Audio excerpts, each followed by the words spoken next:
So I just got some mail in that I've been waiting for, and I'm so excited. This is from the Blackout Buddy Read. So I think the shirts were $20 American, and then I had to pay shipping. And then $10 from every shirt went towards a charity. I think they had picked a charity for Black Lives Matter, but that charity had gotten like a lot of donations, so I think they may have gone with another charity. I gotta look and see, but thank you so much. Oh, it's like the order is like personally signed by Shay. So, oh, that's so sweet. So that's so sweet. She like actually signed all the orders. I don't know how many orders there were, but Blackout Buddy Read was from June 5th to June 19th. So unfortunately, I wasn't able to participate in those dates, but I got those 2 books, and I have read White Rage. Be reading White Fragility soon. And then I can take my pictures and share it at Books with Shay is the YouTube that I was following for it. And then Instagram is at Blackout Buddy Read, and Twitter is at Blackout Read. So that's exciting. So I got this shirt. Hopefully it fits. Buying clothes online is always iffy for me. I got large, so it's probably looks pretty big, so it'll probably be a comfy shirt. It's one of those shirts like me or my husband could wear it because it's kind of like gender neutral.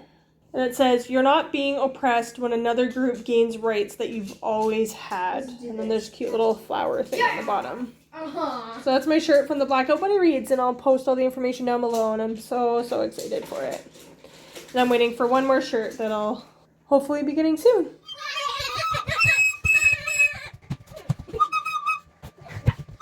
So I'm going to make some of my chocolate raspberry coffee, which I'm really excited to try. I got this as the Reddit gift arbitrary day, Christmas in July kind of thing. So I mentioned that I liked raspberry flavored coffee, so they got me this.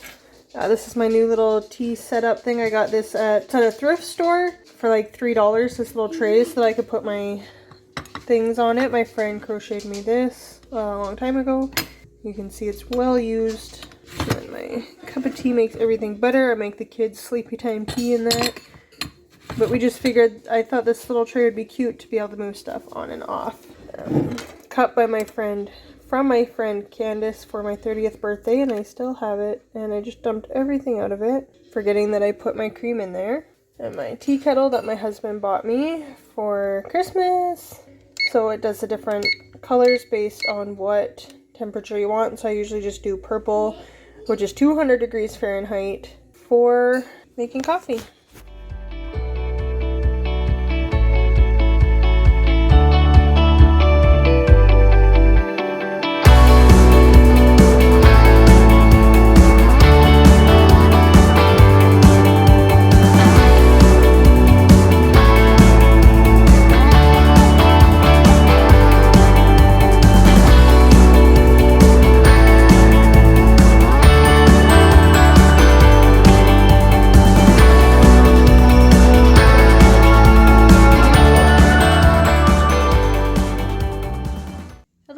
Welcome back to my channel. I'm going to sit down and do a little bit of makeup, and I'm going to talk to you about White Rage. So I got my coffee, my raspberry chocolate coffee. It looks a little bit weak, but I don't normally grind coffee beans, so I may just not have ground them very well.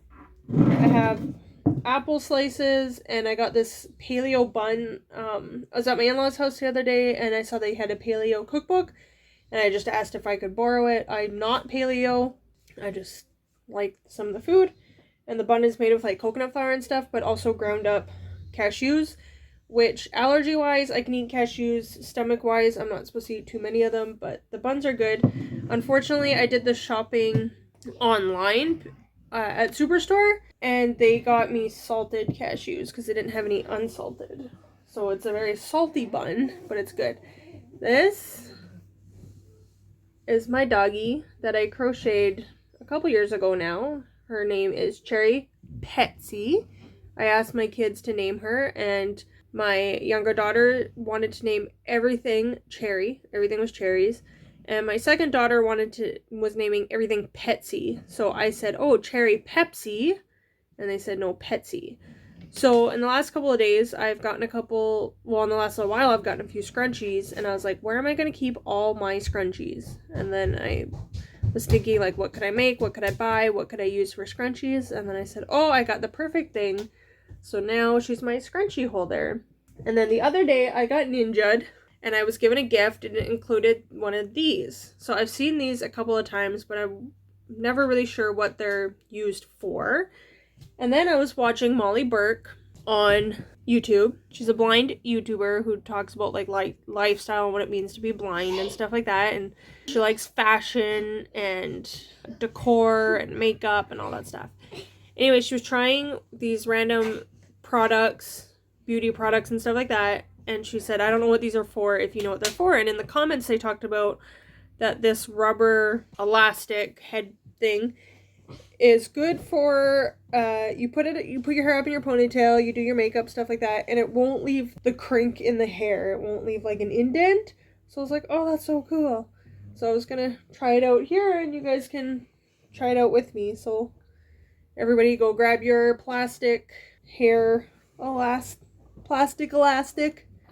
Let's put our hair up in a, my hair's too short for this. It's just getting long enough, but it's too short here, that's for sure. And we'll see what we get out of it. So just excuse me for one moment. I got my little makeup stand here. I'm looking for a makeup holder, not just like this bag. But Walmart didn't have any, and then when I walked by them quickly the other day, they did, but they were $17, and I was like, that's not on my budget this second. So, White Rage, I read because of the Blackout Buddy Reads, and it was interesting. It's not the kind of book I would normally read. I prefer, these books are important, but I prefer more like the personal story, like this is my story about whatever the topic is, in this case, race. So living as a Black person in, we'll say, North America, because if you don't know, I'm from Canada, but a lot of the stories are in North America, they're American. So I prefer like this is my experience, even if it is like I'm not really like into politics and stuff like that, but even if it's like going to court because they're fighting something, or working in politics, like I read Michelle Obama's Becoming, even if it's something like that, I still prefer the more personal stories.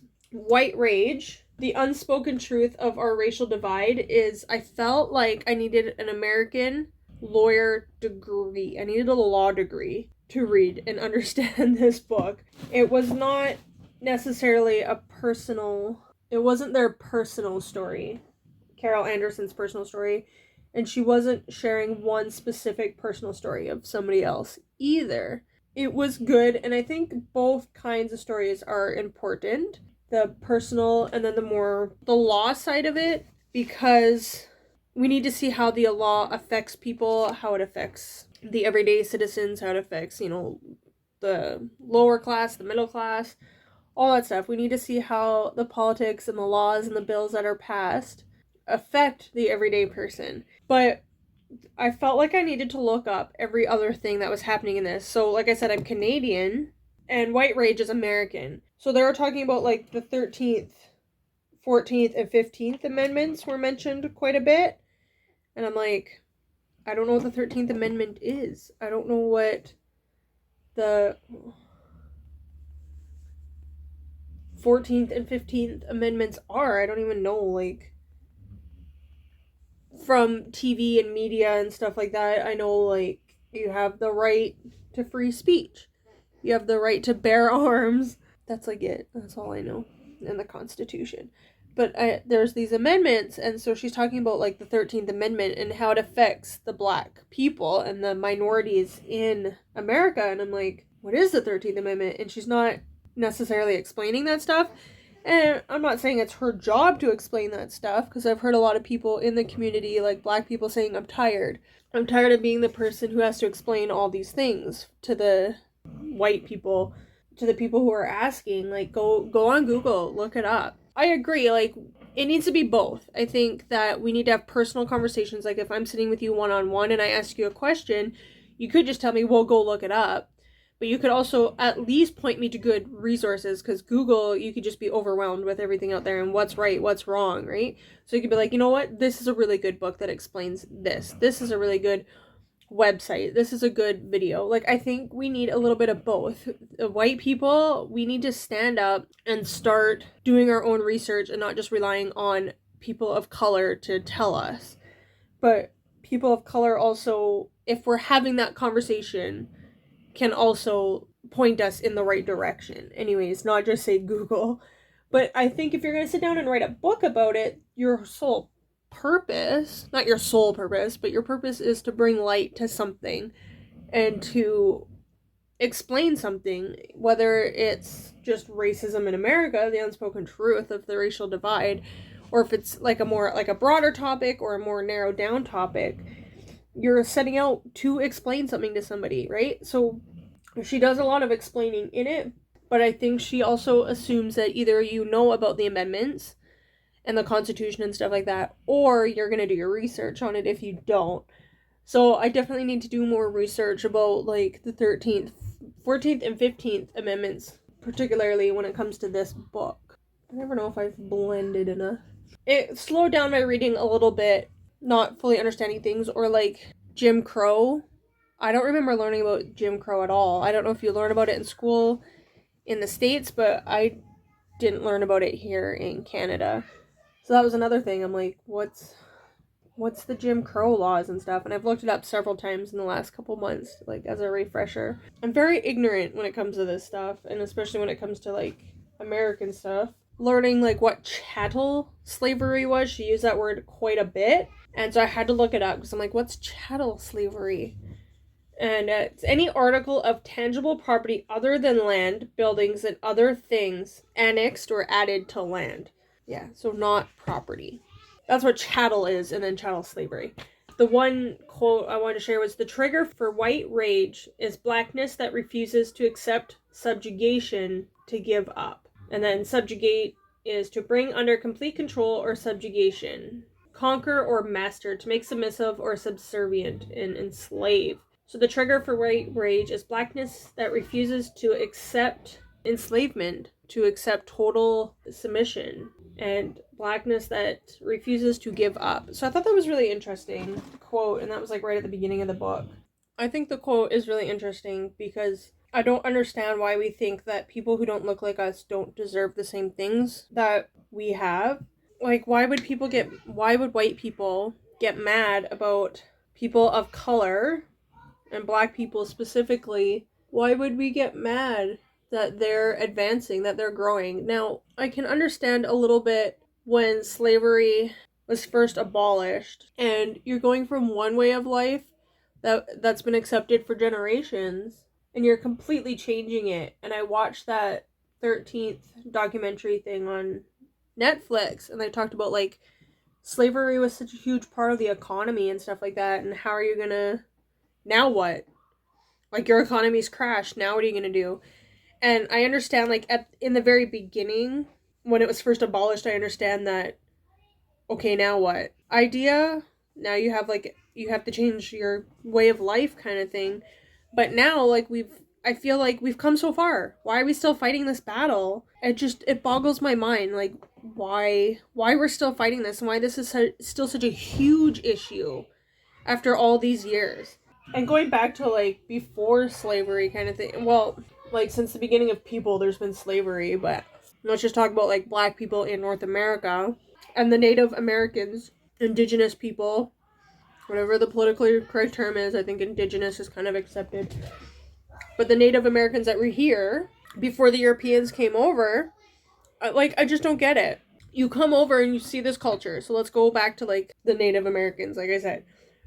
These bunch of Europeans come over and they see, okay, there's people living here that are different. And I understand, like, the whole, like, savage lifestyle. I can understand, like, they're quite different than the way that you live. They don't seem as sophisticated. They don't seem as civil, stuff like that. But that doesn't mean their lifestyle is wrong. But I understand you don't understand it. It's new. It's kind of confusing. Whatever. And at first, when they first came over, there was kind of like a good relationship between the indigenous and the the Europeans, like, we got the Hudson's Bay Company and stuff came from that. And there was, like, trade and stuff, and it was a mutually beneficial, and then it just, the white people took over. The Europeans took over, and in Canada, anyways, like, it was mutually beneficial. I don't know about in America. But they just, like, slaughtered all these people and just, like, took over the land and everything like that. And I'm like, what makes you feel like that's your right? You're running away from Europe to have your own freedoms because you don't like the way you're controlled there. So you come here and then you just slaughter all the people that were living here before you because you didn't think they were equal to you. Like, they were here first. They had dibs to the land. So, like, I don't understand that. And I was talking to my husband about slavery, and I was like, these people came over from Europe, and they saw all these people already living here that they thought were savages and stuff like that. And they just kind of, like, wiped them out, got rid of them, or whatever. And then there's these people that come and take people from the middle of Africa, like, in these jungles or whatever. Same kind of idea, maybe, where they didn't feel like they were as sophisticated or civil. Like, they take them out of the jungles of Africa, ship them all the way across the ocean where they're dying of sickness, bring them all the way to America, and then sell them off as slaves. To me, I was like, slavery is wrong. It is wrong. But why didn't they just try and enslave or maybe they did, but why didn't they try to just enslave the natives that were here on the land instead of killing them and going and getting other people from really far away? Like, that doesn't make sense to me. Slavery, it's wrong. It doesn't make sense at all. But maybe somebody can give me a history lesson in that, or point me to the right direction to learn about why they chose to go. And my husband was saying, like, other people were bringing over black people, and I'm like, okay, maybe a few people would have, like, an exotic slave by having an African slave, but why was it such a huge thing? Button. Mommy, I'm enjoying your video with you. I can see that. Story of my life, I keep getting distracted by children. And then I don't know what I'm talking about anymore. I don't understand slavery at all. And I don't understand, like, how it happened with why were Africans brought over and stuff. Now, with slavery being done and everything, like, why, I guess maybe it feels like slavery ended such a long time ago for me as a white person. I'm not, by saying, like, we should move on from it. I'm not saying that black people shouldn't be fighting for their lives. I'm not saying black people should just forget about it. I'm saying, like, the white people need to move on. Like, the black people have more than proven that they are worthy of equal status. They are human beings. Any person on this planet is worthy of being here, is a human being, and it doesn't matter what their skin color is, it doesn't matter what their religion is, it doesn't matter where they were born, it doesn't matter how much money they have in the bank. We are all equal in the sense that we are all human beings. When I say that we need to get over it, I mean the white people need to get over it. Especially, like, in Canada, I always felt proud of the fact that we are very multicultural, and we have so many different groups of people here. Like, where I live now, we have a very big Muslim community here. Where I grew up in BC, there was a lot of East Indians, and then in other parts of Vancouver, a lot of Chinese people. Like, I just grew up around a lot of different cultures and stuff like that, and it was just normal. And I'm not saying I didn't experience, like, hear other people being racist towards these other groups of people. I'm not saying I didn't ever hear that or anything like that. And, like, as a kid, you just hear it and you're like, oh, you don't really question what your parents are saying when you're really little. Just like, yeah, I heard racism or negative things said against people of different cultures. I think my dog farted. Grouse Maribel. I was having a bath the other day, and she'll, like, lie right at the door outside the bath. And, like, we have the ensuite bathroom attached to our bedroom. And she was sleeping, like, right at the edge.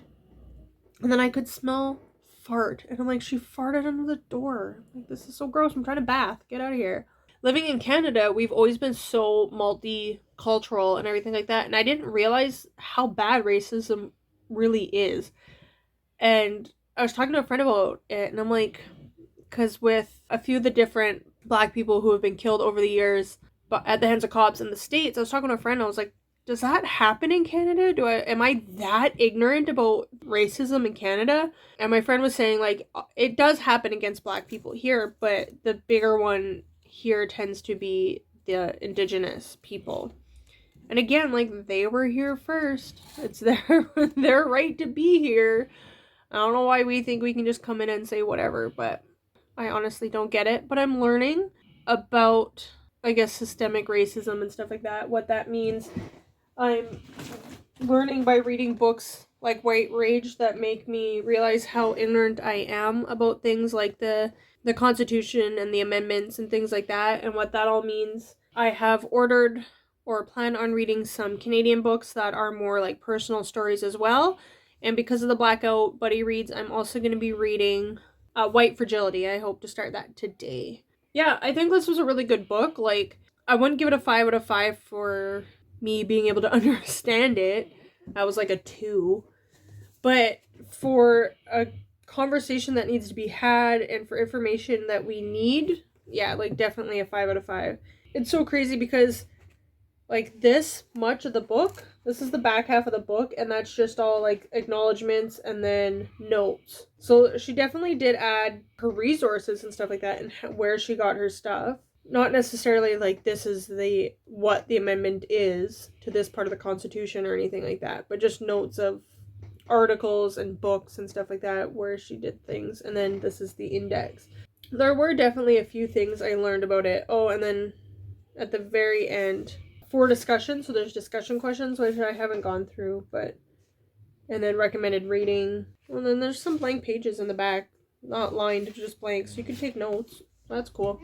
So it was definitely a really hard read for me, and I was completely lost, and I'm like, I don't know what's happening, I don't know what's going on in this book, I don't know what this or that means, but it definitely opened me up to knowing, like, I need to do a lot more research, and just the fact that I need to do a lot more research and become more aware of what's going on, and also do more study of racism within Canada where it's going to affect me or where I'm going to be more able to help. But it also helps to see what's going on south of the border, because when you're having these conversations with people online, like on Twitter and stuff like that, most of the people that I'm following on Twitter are American. So if I ever want to engage in a conversation with people, I can have that little bit more of an understanding of what I'm talking about and what they're talking about, and being a little bit more aware of what's going on. So it's good to know